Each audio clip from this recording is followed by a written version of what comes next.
इस वीडियो में हम शुरू करेंगे एक्सरसाइज 4.2 क्वाड्रेटिक इक्वेशन।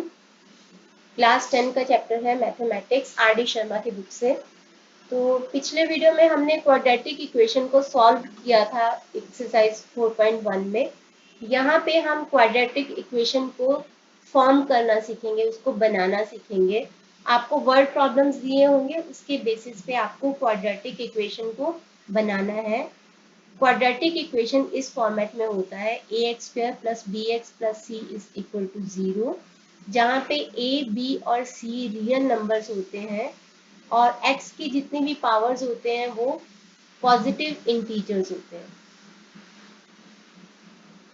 तो हम इस एक्सरसाइज में क्वाड्रेटिक इक्वेशन को बनाना सीखेंगे। तो फर्स्ट क्वेश्चन करते हैं। The product of to consecutive integers is 306। दो कंसेक्यूटिव इंटीजर्स, कंसेक्यूटिव का मतलब होता है जो पास पास आते हैं, जैसे सपोज 3 एंड 4, ठीक है, -1 एंड 0। अगर राइट हैंड साइड पे लिया जाए -2 एंड -1, ठीक है, 10 11 कंसेक्यूटिव इंटीजर जो लगातार आते हैं इज 306। दो कंसेक्यूटिव इंटीजर्स है जिनका प्रोडक्ट है 306, जिनका प्रोडक्ट है 306। Form the quadratic equation to find the integers. आपको वो इंटीजर्स को पता लगाने के लिए एक क्वाड्रेटिक इक्वेशन फॉर्म करना है। If x denotes the smaller integer, अगर x छोटे वाला इंटीजर को डिनोट करता है तो आपको इसके बेसिस पे क्वाड्रेटिक इक्वेशन फॉर्म करना है। अभी हमें पता चल गया कि स्मॉलर इंटीजर इज x, तो उससे बड़ा इंटीजर होगा x प्लस 1, क्योंकि जैसे 3 4 कंसेक्यूटिव इंटीजर है तो 3 में 1 प्लस किया तो 4 आ गया, तो ऐसे ही x में 1 प्लस किया तो x प्लस 1 आ गया। तो हम लिखेंगे कि let two consecutive integers be x and x plus 1। अब हमें दे रखा है कि उनका प्रोडक्ट है 306। प्रोडक्ट का मतलब होता है कि उनका मल्टीप्लाई करने से जो आता है, यानी कि x को x प्लस 1 से मल्टीप्लाई करने से जो आएगा वो होगा 306। तो अब हमें बस इतना ही इंफॉर्मेशन इस क्वेश्चन में दे रखी है। इसके बेसिस पे हमें क्वाड्रेटिक इक्वेशन फॉर्म करना है। एक्सपेंड करेंगे, x को x प्लस 1 से मल्टीप्लाई कर देंगे। पहले x को x से करेंगे तो x स्क्वायर, प्लस फिर x को 1 से करेंगे तो x इज इक्वल टू 306। अब हम x square plus x minus 306 को लेफ्ट हैंड साइड पे लेके आएंगे तो ये बन गई हमारी क्वाड्रेटिक इक्वेशन। मैं कोशिश करूंगी कि एक ही पेज पे पूरा क्वेश्चन को सॉल्व करने की, ताकि आप उसका स्क्रीनशॉट इजीली ले पाओ। तो ये था हमारा फर्स्ट क्वेश्चन। अगला है, John and जीवंती have 45 marbles. Both of them lost 5 marbles each, and product of the marble they now have is 124. John and Jeevanti के पास टोटल मिला के 45 मार्बल्स हैं। दोनों ने, both of them lost 5 marbles each, दोनों से 5-5 मार्बल्स गुम हो गए। तो and the product of the marbles they now have is 124। दोनों से 5-5 मार्बल्स गुम हो गए, दोनों ने खो दिए, और अभी जो उनके पास मार्बल बचे हैं उनका प्रोडक्ट है 124। तो form the quadratic equation to find how many marbles they had to start with. If they had to start with मतलब शुरुआत में उनके पास कितने मार्बल्स थे, उसके बेसिस पे आपको क्वाड्रेटिक इक्वेशन बनानी है। If John had x marbles, तो आपको दे रखा है कि जॉन के पास एक्स मार्बल्स हैं। तो जॉन और जीवंती दोनों के पास मिला के थे 45 मार्बल्स थे। तो अगर जॉन के पास एक्स मार्बल्स थे, हम लिखेंगे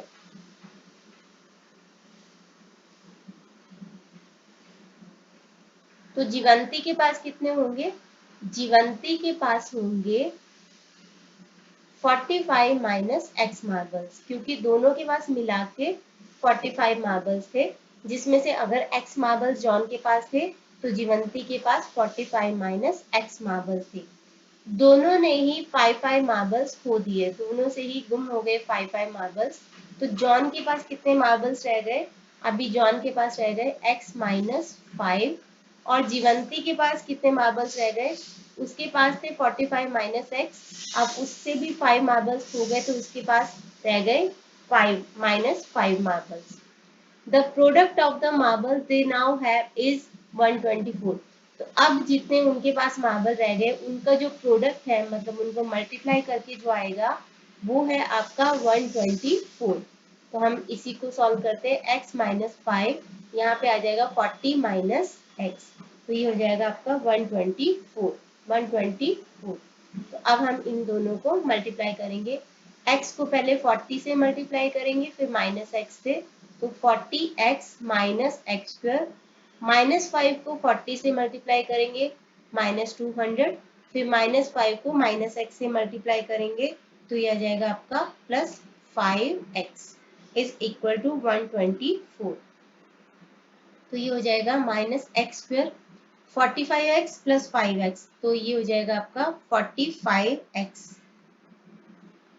माइनस 200, और ये 124 भी इधर जाके माइनस 124 हो जाएगा, तो ये हो जाएगा 0, minus X square plus 45x, तो ये हो जाएगा आपका माइनस 324 इज इक्वल टू 0।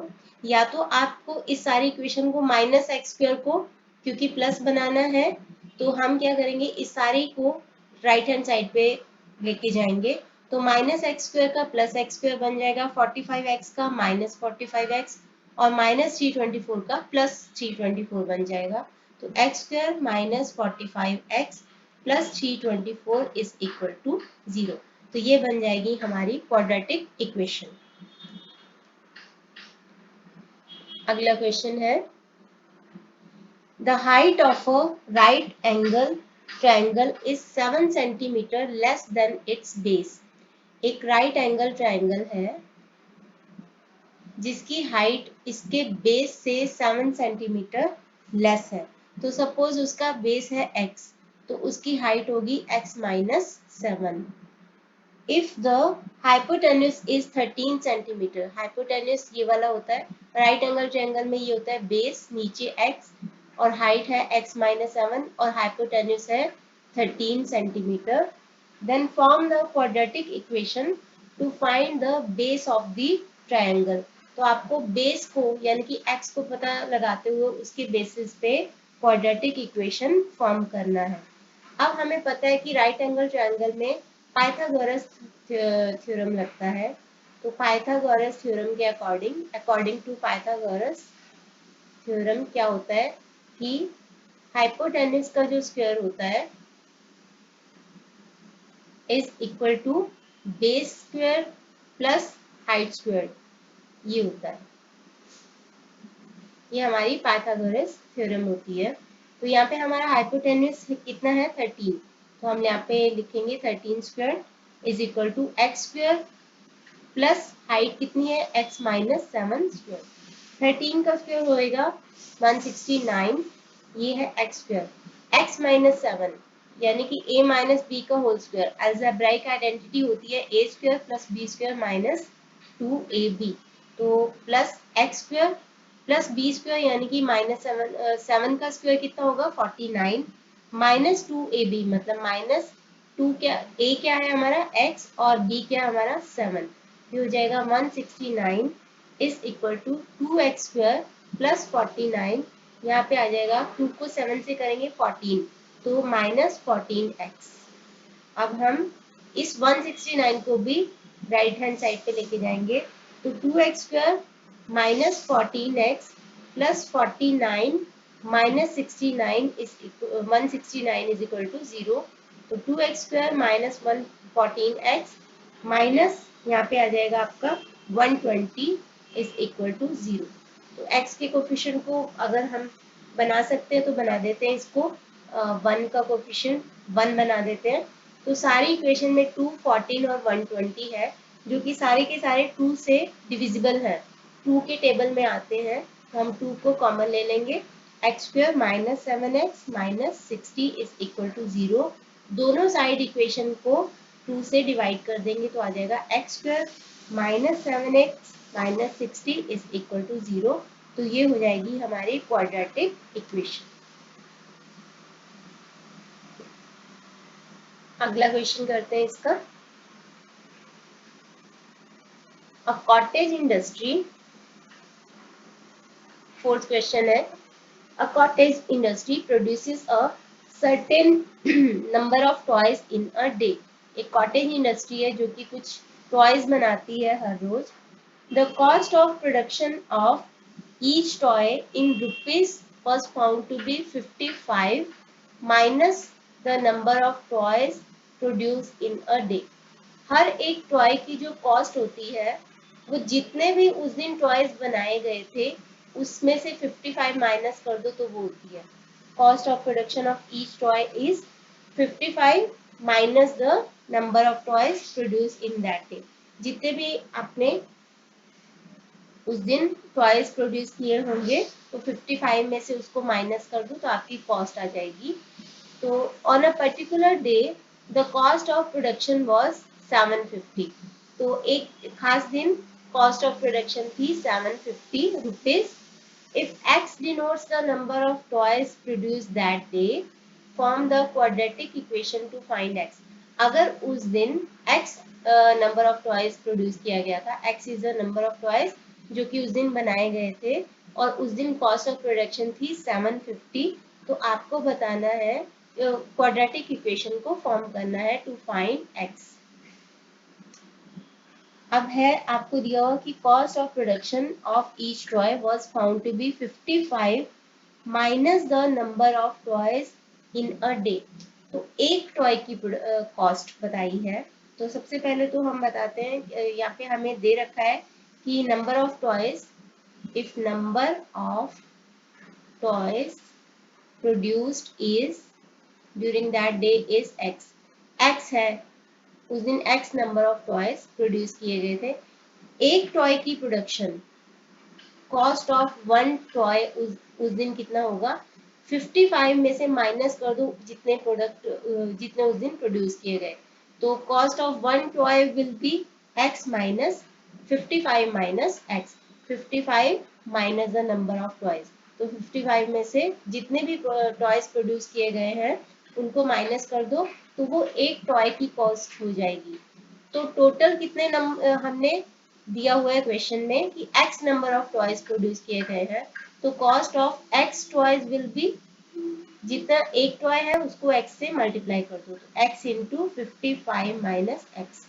और ये हमें दे रखा है क्वेश्चन में, ये हमें दे रखा है 750 यानी कि x 55 माइनस एक्स से मल्टीप्लाई करेंगे। टोटल कॉस्ट ऑफ प्रोडक्शन उस दिन थी 750। x को 55 से मल्टीप्लाई कर दो 55x minus X square is equal to 750। मैं ये माइनस एक्स स्क्वायर को इस साइड पे लेके जाऊंगी राइट हैंड साइड के पे ताकि ये प्लस हो जाए। एक्स स्क्वायर इसी तरह से 55x को भी उस साइड पे लेके जाएंगे minus 55x plus 750 is equal to 0। तो ये बन जाएगी हमारी क्वाड्रेटिक इक्वेशन। आगे है अगला question. An express train takes 1 hour less than a passenger train to travel 132 kilometers between Mysore and Bangalore। एक एक्सप्रेस ट्रेन है जो कि पैसेंजर ट्रेन से कम टाइम लगाती है। एक्सप्रेस ट्रेन फास्ट होती है, पैसेंजर ट्रेन को रुकना पड़ता है स्टेशन पर एक्सप्रेस ट्रेन जो होती है कम स्टेशन पे रुकती है तो वो जल्दी पहुंचाती है। तो एक एक्सप्रेस ट्रेन है जो कि एक पैसेंजर ट्रेन से 1 घंटा कम लगाती है अगर वो मैसूर और बेंगलोर के बीच में जो कि है 132 किलोमीटर का डिस्टेंस ट्रेवल करती है। तो if the average speed of express train is average speed of express train is 11 kilometer per hour more than that of the passenger train।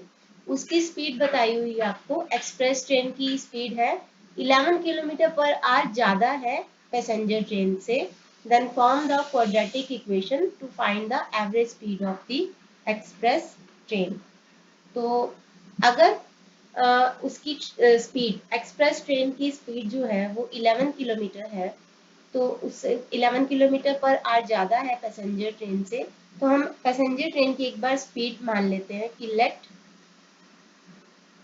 Average speed of passenger train is x।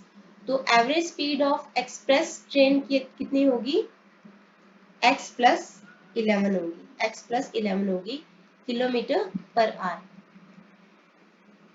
अब है कि वो time कितना लगाती है, 132 kilometre का अगर distance निकालना है तो टाइम का फॉर्मूला होता है distance upon speed, distance upon speed. तो एक्सप्रेस ट्रेन उससे 1 घंटा कम लगाती है 132 किलोमीटर के डिस्टेंस को कवर करने में, यानी कि पैसेंजर ट्रेन ज्यादा टाइम लगाएगी, तो जो ज्यादा टाइम लगाएगी उसको हम लेफ्ट पे लिखेंगे। 132 किलोमीटर का डिस्टेंस कवर करना है, पैसेंजर ट्रेन उसको इस स्पीड से करेगी x किलोमीटर पर आवर से, तो जितना टाइम उसको लगेगा वो एक्सप्रेस ट्रेन के टाइम से 1 घंटा ज्यादा है। तो हम एक्सप्रेस ट्रेन का डिस्टेंस अपॉन उसकी स्पीड लिख लेंगे इज इक्वल टू 1। हमने इसको पहले क्यों लिखा पैसेंजर ट्रेन को, क्योंकि उसका टाइम ज्यादा है, तो टाइम उसका टाइम माइनस एक्सप्रेस ट्रेन का time is equal to 1। Express train 1 घंटा कम लगाती है, दैट मीन्स की पैसेंजर ट्रेन 1 घंटा ज्यादा लगाती है। अब हम यहाँ पे इन दोनों का एलसीएम ले लेंगे, एलसीएम आएगा x प्लस 11। तो अब हम क्या करेंगे 132 अपॉन एक्स। जब भी मैंने आपको बताया था कि जब भी आपको ऐसे क्वेश्चन हो, आपको कंफ्यूजन हो, तो जो भी आपका एलसीएम होता है उससे फ्रैक्शन को मल्टीप्लाई कर लो। x x मल्टीप्लाई हो गया, तो यहाँ पे रह जाएगा आपका 132 को x प्लस 11 से मल्टीप्लाई कर दो, x प्लस 11। सिमिलरली यहाँ पे है 132 अपॉन x प्लस 1, यहाँ पे है, तो उसको x और x प्लस 1 से मल्टीप्लाई कर दो, ये कट हो गया, तो 132x आ जाएगा। तो इस तरीके से आपको एलसीएम निकालना है जब भी आपको कंफ्यूजन हो। आई होप आपको आता होगा सिंपल वाला। तो यहाँ पे आ जाएगा 132 को x से मल्टीप्लाई करेंगे, फिर 11 से मल्टीप्लाई करेंगे, तो 132x प्लस 11 से मल्टीप्लाई करेंगे तो 1452, और ये है माइनस 132x, और नीचे आपको x को भी x प्लस 11 से मल्टीप्लाई कर देना, तो x square plus 11x। 132x 132x plus और माइनस थे तो आपस में कैंसिल आउट हो गए, इज इक्वल टू 1। यहाँ पे आ गया आपका 1452 अपॉन में X square plus 11x is equal to 1। इसको हम यहाँ पे क्रॉस मल्टीप्लाई करेंगे, तो एक्स स्क्वायर प्लस 11x, और इधर है आपका 1452। अब इसकी क्वाड्रेटिक इक्वेशन बनाएंगे, X square plus 11x minus 1452 is equal to 0। तो ये बन गई है हमारी क्वाड्रेटिक इक्वेशन। आगे है इस चैप्टर का, इस एक्सरसाइज का 4.2 का लास्ट क्वेश्चन है। A train travels 360 kilometers at a uniform speed। एक train 360 kilometre at a uniform speed, मतलब उसकी स्पीड पूरे डिस्टेंस पे सेम ही रहती है, यूनिफॉर्म स्पीड है तो सेम ही रहती है। If the speed had been 5 kilometre per hour more, अगर उसकी स्पीड 5 किलोमीटर पर आवर से ज्यादा होती, then it would have taken 1 hour less for the same journey. तो उसको उसी डिस्टेंस को कवर करने में 1 घंटा कम लग जाता। तो अगर उसकी स्पीड ज्यादा होती तो उसको टाइम कम लग जाता। Form the quadratic equation to find the speed of the train. तो let speed be x, let speed of the train be x। तो टाइम कितना होगा, टाइम का फॉर्मूला क्या होता है, डिस्टेंस अपॉन स्पीड। अभी उसको टाइम ज्यादा लग रहा है, तो अभी उसको 360 अपॉन एक्स करने से जितना भी टाइम लग रहा है, 1 घंटा ज्यादा लग रहा है। लेकिन अगर वो अपनी स्पीड को x प्लस कितना कर ले, x प्लस 5 कर ले, 5 किलोमीटर पर आवर से बढ़ा ले, तो जितना टाइम पहले लगता था अब जितना टाइम लगता है वो इज इक्वल टू 1, यानी कि 1 घंटा कम लगेगा, क्योंकि अभी उसकी स्पीड कम है तो उसको 1 घंटा ज्यादा लगता है। तो अब हम इसको सॉल्व करते हैं, यहाँ पे हम दोनों का एलसीएम ले लेंगे। वैसे ही x एंड x प्लस 5।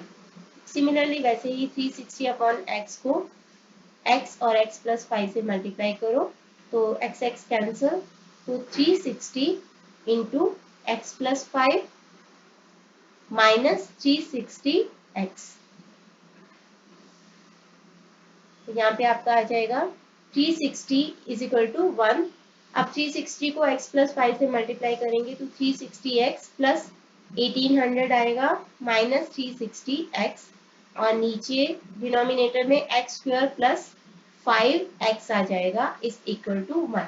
ये कट गया आपस में, रह गया 1800 upon X square plus 5x is equal to 1। तो ये इधर जाएगा, X square plus 5x is equal to 1800, मतलब X square plus 5x minus 1800 is equal to 0। तो ये बन जाएगी हमारी क्वाड्रेटिक इक्वेशन। अगली एक्सरसाइज हम करेंगे नेक्स्ट वीडियो में, उसमें 4.3 में हम सॉल्यूशन करेंगे क्वाड्रेटिक इक्वेशन का बाय फैक्टराइजेशन मेथड। हमने 2.1 में भी वो किया था, अब बट अभी ये इसको प्रॉपर तरीके से काफी सारे क्वेश्चंस हैं, इसको करेंगे सॉल्व। 2.1 में हमने लीनियर का किया था, तो फैक्टराइजेशन करेंगे ऑफ क्वाड्रेटिक इक्वेशन। इस वीडियो के लिए इतना ही। Thanks for watching.